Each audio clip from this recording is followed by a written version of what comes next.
Listen, I'm tired of these free-to-play games dying. So what makes you think I wanted to make this video? I was going on my YouTube rounds the other day, listening to my music, and Rogue Company came on. One of the themes from season 3 of Rogue Company came on. It just reminded me of how much of a banger that game was.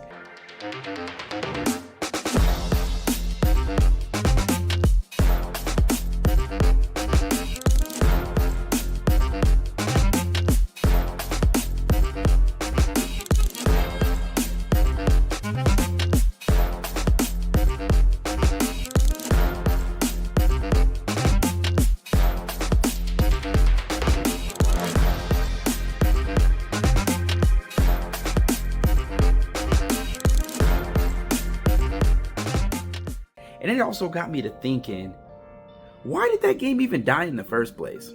Cue the intro. Listen, I don't understand why these games keep doing the same thing over and over again. They release this game, barely market it, barely support it, it dies. The player base complains about this the whole time. Developer does nothing about it, still don't release content. Wonder why the game dies in less than a year. I just counted 8 things, and I don't even know if that's right, but these games all do the same thing. Rogue Company, if you have been part of Team Skills, the BigDonSkillz community, especially in the 2020 days, I got clips showing you how cold I was at that game. That was, to this day, one of my favorite shooters. And it was just dumb seeing this game just literally getting no support. The content seemed fresh and consistent at one time, and then it just took a nosedive. And I just don't get it. You have Hi-Rez as a company who just obliterates all their games for some reason. They like to just release stuff and just ignore it. I think Smite and Paladins are their only 2 things that are going, but they had Realm Royale, which was pretty much Paladins Battle Royale, and Realm Royale surprisingly was fun, despite it being a pretty much just reuse assets and probably unused assets made into a battle royale. It was somehow super fun, and they just let it die. I'm thinking of these other games that I played that they just died, and I've seen so many cool games just mess themselves up. Does anybody remember Knockout City? No, 5 out! Got hit. 5 out! No, 5! Oh my god, dude! Oh, what the I still got it. Dude, you should see it from my side. I'm about to die. I went off the map. I just glided hoping I could kill before I died.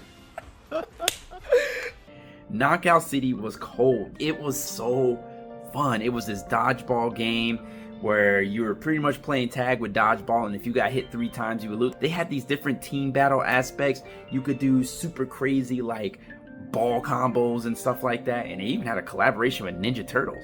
So this was such a fun game. I remember they released an open beta of it. I was getting a lot of the people on the stream to it. It was such a fun game. And then when launch time comes, they charge for it. They're like, oh no, this isn't a free-to-play game. What? Everything about that game said free-to-play, and they said, nah, this ain't no free-to-play game. And that's in typical EA fashion. Of course, they know how to F things up in the most illogical, unillogical way. And they killed their own game at release because it wasn't a free-to-play. And Knockout City wasn't a game that people were going to spend, I think, maybe at the time, $25 for. But no, you're not pulling people into a niche game like that by having a $25 paywall when the game has like an item shop and has these other things that were all reminiscent of a free-to-play game. It had everything surrounding it. Why? Guess what? Knockout City lasts, I don't know, 1-2 years, if that. I don't know. You have other games. I don't even want to go into multiverses and how multiverses is the biggest self-sabotage game of all time, in my opinion. This game released, super fun, a lot of reception. There were some problems that needed to fix. Hitboxes, lag. Didn't do either of that. Didn't release characters. Didn't even have the nerve to update like their banners in the PlayStation and Steam stores when the season would update. It would have the old season in the game. I don't think there's no such thing as a smash killer. There never will be. But there can be something that's right up there and competes with it. You have like Brawlhalla that's its own separate platform fighter, but has a big dedicated fan base because it's free to play and receives constant updates and great collabs. But once again, Multiverses had LeBron James. LeBron James. Let's get it. You wouldn't download a car, but everyone should download Multiverses. It's free to play and available now. They had Arya Stark, Superman, Batman, Bugs Bunny. I beg your pardon? I beg your finest pardon? I don't get it. There was another game called Rumbleverse that was pretty cool. It was super niche. It died because it wasn't much. People didn't know about it. Wasn't a lot of promo. Then it just... whatever this means. Omega Strikers? Omega Strikers was super cool.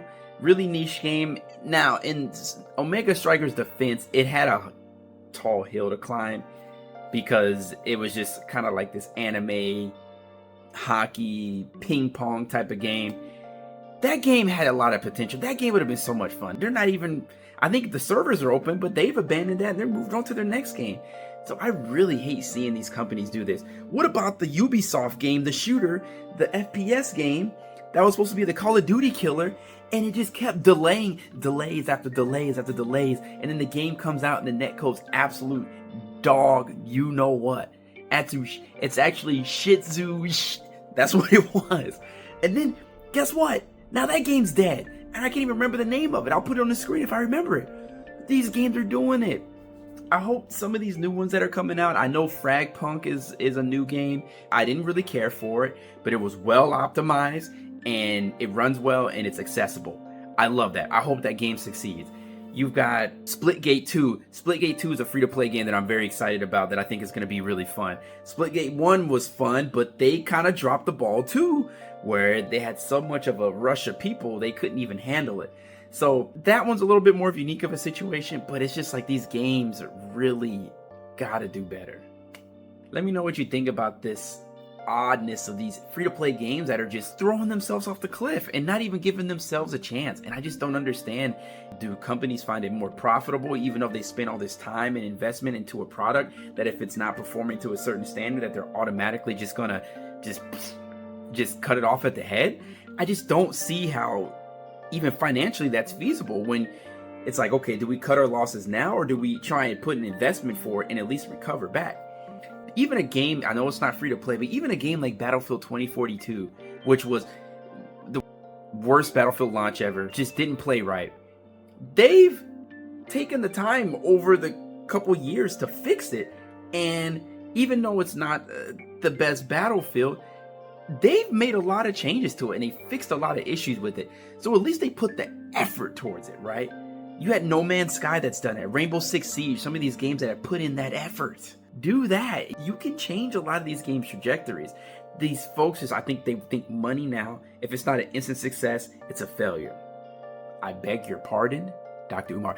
I beg your pardon. All right, that's it, man. That's all I got. Let me know what y'all think. Peace out, baby. Deuces.